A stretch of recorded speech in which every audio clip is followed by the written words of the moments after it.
Welcome, everyone, to this episode of the Palmetto Guardian. I'm Sergeant Chelsea Baker. And I'm Sergeant Tim Andrews. And today we have Sergeant Mullen and Sergeant Hall with us, and we're going to talk a little bit more about security clearances. So if y'all would like to introduce yourself to everybody who's watching and listening.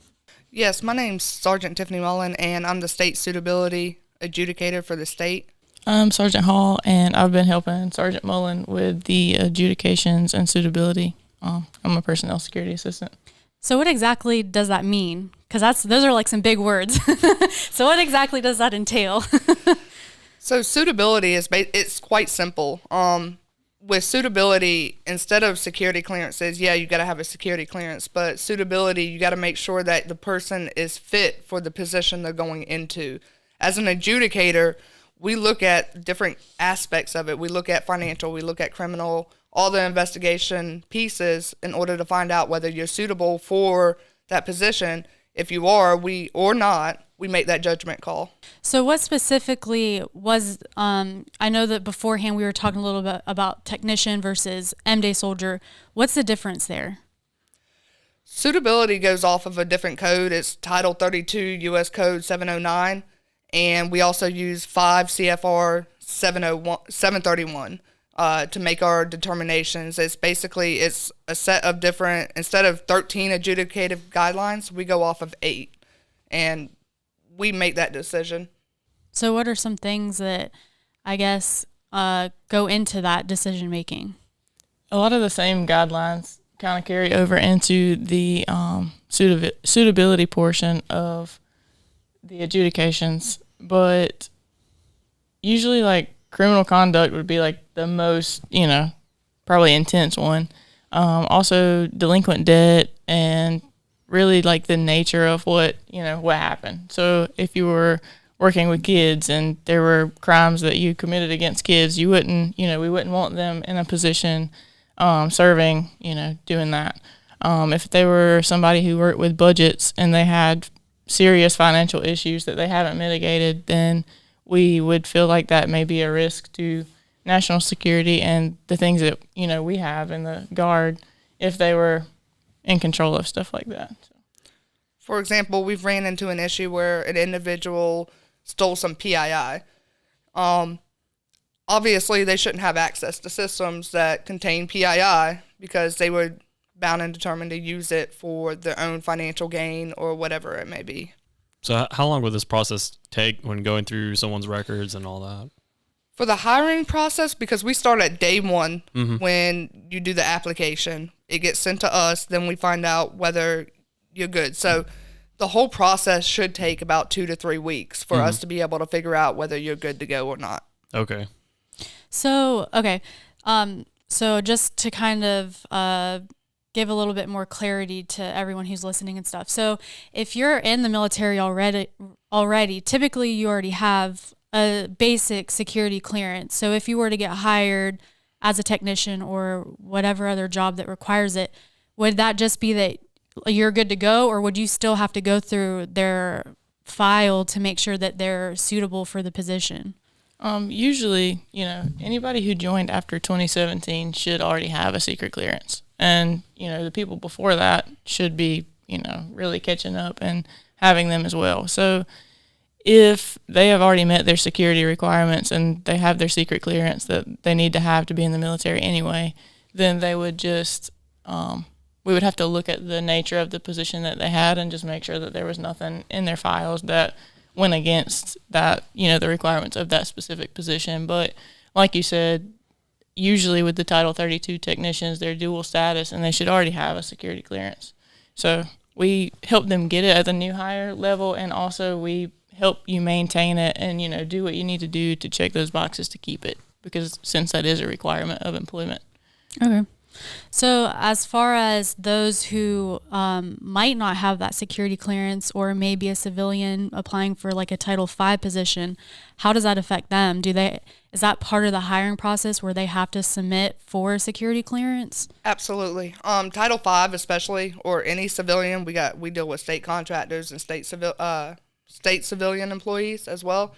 So we look at the position description. We determine it goes off of low sensitivity, medium, or moderate, and then high risk. So we look at the risk sensitivity, And then we decide what kind of investigation they need, whether it be a tier 1, a tier 4 investigation. Now, is this something like kind of like security clearances where every X amount of years you have to get reevaluated, or is it just one time if you're applying for a job position?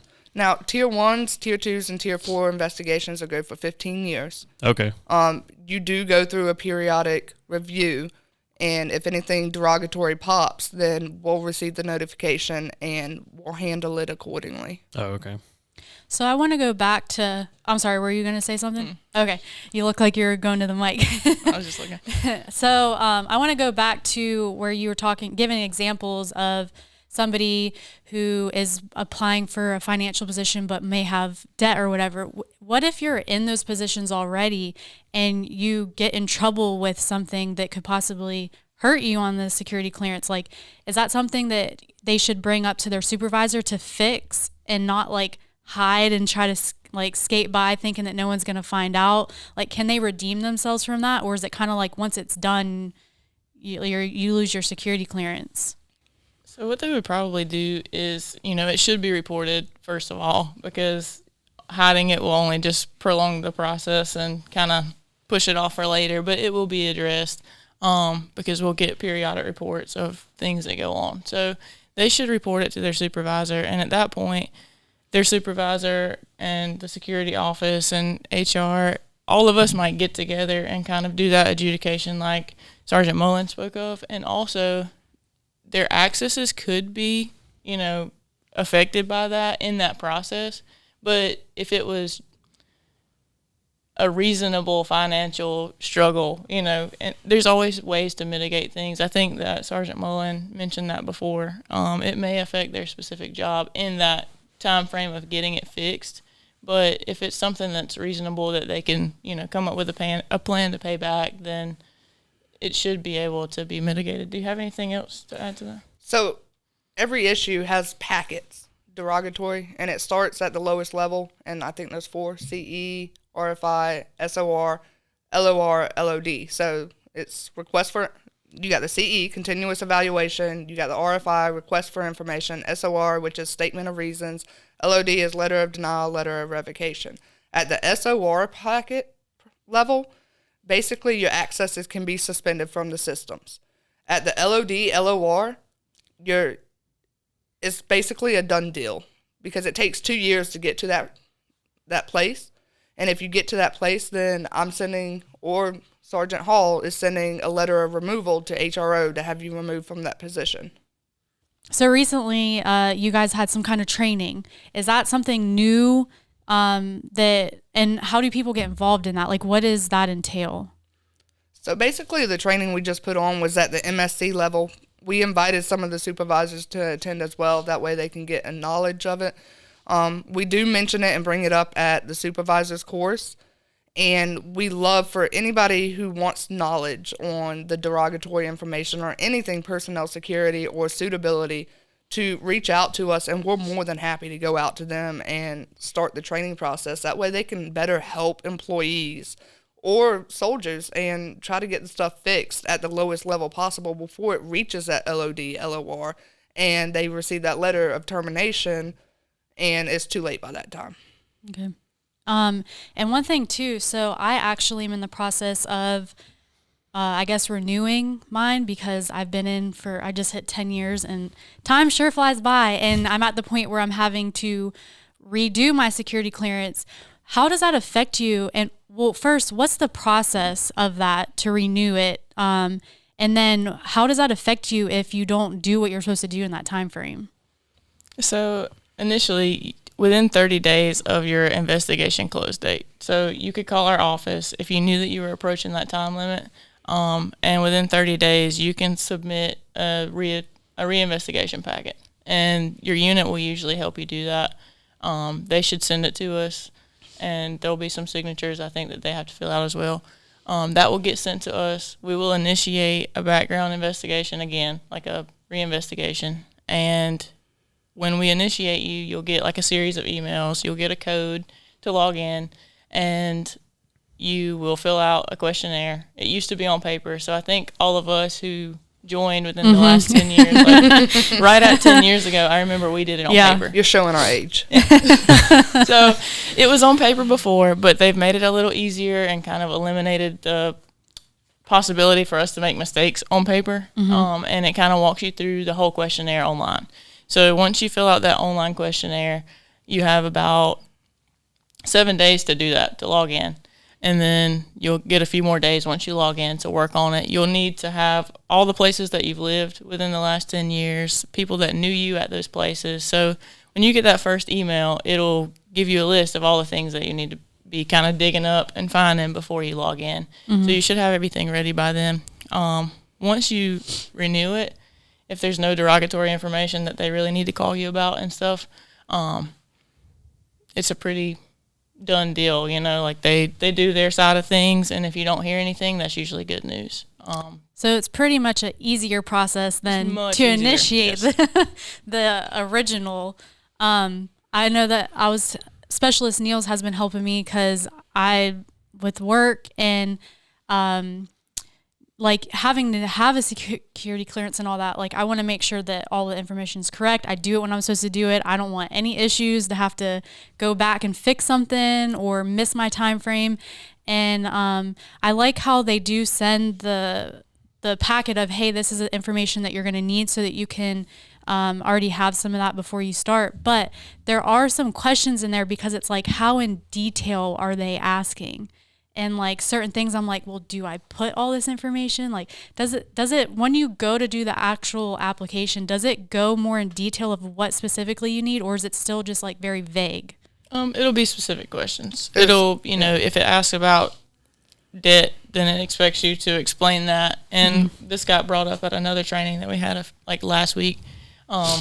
They were talking about withholding information on the equip and how that affects things. Don't do it. Yeah, that's not a good idea. So if you know that there may be something that's going to be questioned, then you'll probably have somebody call you, and it'll be an investigator. And I know that can be intimidating sometimes, but if you withhold the information initially, then that just automatically kind of makes you look bad. Like, why did you hide something? So the questionnaire is actually really thorough, and, you know, there's a possibility for you to put all the information in there. So that would be one of my biggest recommendations is, you know, fill it out thoroughly. If you feel some type of way about the question that it's asking, they probably will too, and they'll probably call you. But it's not, you know, it's nothing that you can't explain, and, you know, with some honesty, just kind of work through it. So that would be my advice on that.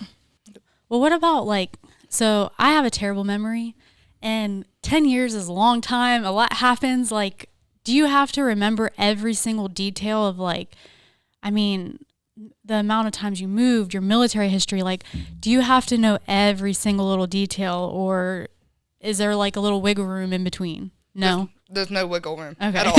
Especially like addresses and time frames and stuff like that. And if you've been deployed, they want the APO.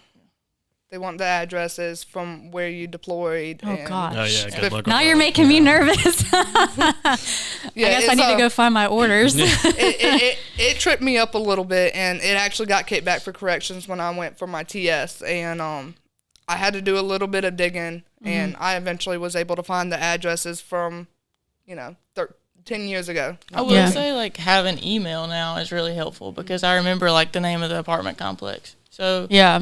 I guess not deleting emails is really helpful for me, because I just typed in the name of the thing, and, you know, I found the emails from them from when I lived there. So thank God I have my resume, because I was like, where was I working? What was the address? Like, I don't remember. Like, I'm a technician. The military is all I know for the last couple years. But I mean, definitely going through the process, I'm glad that y'all came in, because I still have questions. And if I have questions, I know other people have questions. So I'm sure that there's other stuff that we could definitely talk about, but I'm glad that y'all came in. Is there anything else that you would like to add before we kind of close out?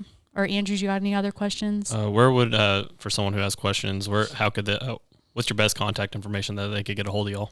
It's going to be 803-299-4080. It rings the entire office, and you're bound and determined to get someone in the PERSEC office or one of us. You can also search us in Outlook if you want to speak to Sergeant Hall or myself more in depth on the technician side of things. because that's what we mainly handle now, and it's serious. I don't want to put out their numbers and everything, but we're in the process of working a policy to get the tag to sign off on, because everybody doesn't want to follow Army regulations. They got to have a state policy put in place. So we're actually putting a state policy in place. That way you can no longer say, well, it's not our policy. Oh, okay. It's going to be. So they can definitely reach out to us, and we're more than happy to answer any questions, because we know it's confusing. It's a lot of information, and we're always willing to help. It's my passion. I really enjoyed helping, when it's just regular M-Day soldiers who are not at risk of losing their jobs and stuff like that. And it's kind of like, okay, well, I'll help you. But if it's somebody like that I can relate to, Title 32 every day about a clearance, like I want to be able to help you keep your job. Like I couldn't imagine losing my job over, something security related. So that could be easily mitigated. So a lot of, I think most of the issue is the lack of knowledge, and it's an education piece that's missing. So I really enjoy being able to do this, to put that information out there and, kind of make our names a little bit more known so that people know who to call when they have the issues. So, yeah, awesome. Well, I really appreciate y'all coming in. And like I said, we'll probably have y'all come in again, talk about whatever other security topics there are. Or if anybody is interested in attending the training, definitely reach out to them and find out, because they'll put out some good information. But if you like this video, make sure you give it a big thumbs up. If you haven't subscribed to our channel, make sure you hit the subscribe button, and we will catch you guys in the next episode.